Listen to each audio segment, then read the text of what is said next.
بسم اللہ الرحمن الرحیم نحمدہ نصلی علی رسولہ الکریم اما بعد۔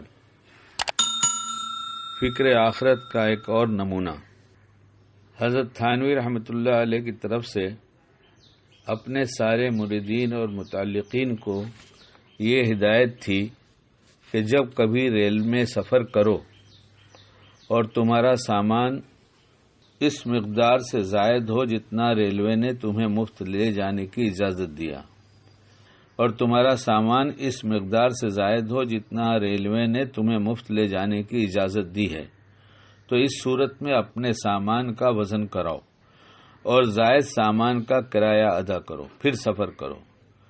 خود حضرت والا کا اپنا ایک واقعہ ہے کہ ریل سے سفر کے ارادے سے اسٹیشن پہنچے، گاڑی کے آنے کا وقت قریب تھا۔ آپ اپنا سامان لے کر اس دفتر میں پہنچے جہاں پر سامان کا وزن کرانا تھا، اور جا کر لائن میں لگ گئے۔ اتفاق سے گاڑی میں ساتھ جانے والا گارڈ وہاں آ گیا اور حضرت والا کو دیکھ کر پہچان لیا اور پوچھا کہ حضرت آپ یہاں کیسے کھڑے ہیں؟ حضرت نے فرمایا کہ میں سامان کا وزن کرانے آیا ہوں۔ گارڈ نے کہا آپ کو سامان کا وزن کرانے کی کوئی ضرورت نہیں، آپ کے لیے کوئی مسئلہ نہیں ہے، میں آپ کے ساتھ گاڑی میں جا رہا ہوں، آپ کو زائد سامان کا کرایہ دینے کی ضرورت نہیں۔ حضرت نے پوچھا کہ تم میرے ساتھ کہاں تک جاؤ گے؟ گارڈ نے کہا کہ میں فلاں اسٹیشن تک جاؤں گا۔ حضرت نے پوچھا کہ اس اسٹیشن کے بعد کیا ہوگا؟ گارڈ نے کہا اس اسٹیشن پر دوسرا گارڈ آئے گا، میں اس کو بتا دوں گا کہ یہ حضرت کا سامان ہے۔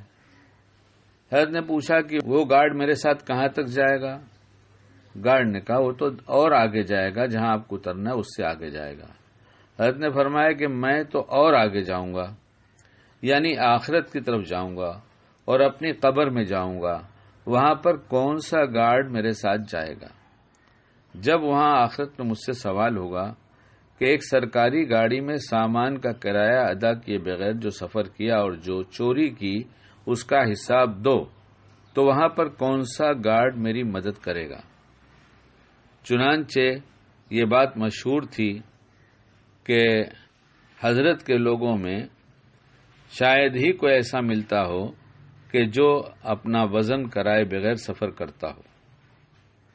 حضرت تھانوی رحمۃ اللہ علیہ کی بہت سی باتیں تو عام کی گئی ہیں، معاملات کی بھی باتیں بہت عام ہو جاتی ہیں، اور اس شکیل نالائق کو بھی اللہ عمل کی توفیق دے دیتا۔ بس اسی بات کا ڈر ہے کہ ایسا نہ ہو کہ لوگوں کا حق مارا ہوں اور دینے سے پہلے مر جاؤں گا۔ ہمارے جیسے نہ جانے کتنے لوگ معاملات کے متعلق بہت خلاف شرع کام کرتے ہیں اور ناجائز کر رہے ہیں۔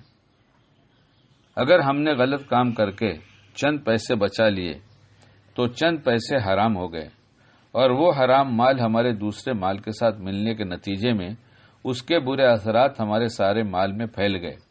پھر اسی مال سے ہم کھانا کھا رہے ہیں، اسی سے کپڑے بنا رہے ہیں، اسی سے لباس تیار ہو رہے ہیں، جس کے نتیجے میں ہماری پوری زندگی حرام ہو رہی ہے، اور ہم چونکہ بے حس ہو گئے ہیں اس لیے حرام مال اور حرام آمدنی کے برے نتائج کا ہمیں ادراک نہیں ہے۔ یہ حرام مال ہماری زندگی میں کیا فساد مچا رہا ہے اس کا ہمیں احساس نہیں۔ جن لوگوں کو اللہ تعالیٰ احساس عطا فرماتے ہیں ان کو پتہ لگتا ہے کہ حرام چیز کیا ہوتی ہے۔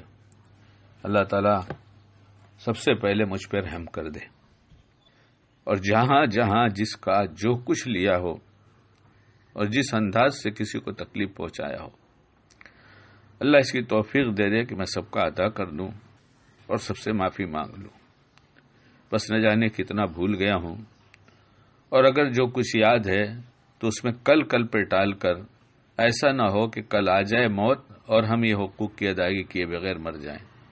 اس لیے بہت عبرت کی بات ہے یہ کہ یہاں تک تو گارڈ ہوگا اور وہاں تک تو گارڈ ہوگا، آگے قبر میں لوگ چھوڑ کے جائیں گے تو کون ہوگا، اور میدان محشر میں کون ہوگا؟ بس اللہ مرنے سے پہلے حقوق کی ادائیگی کی توفیق عطا فرما دے۔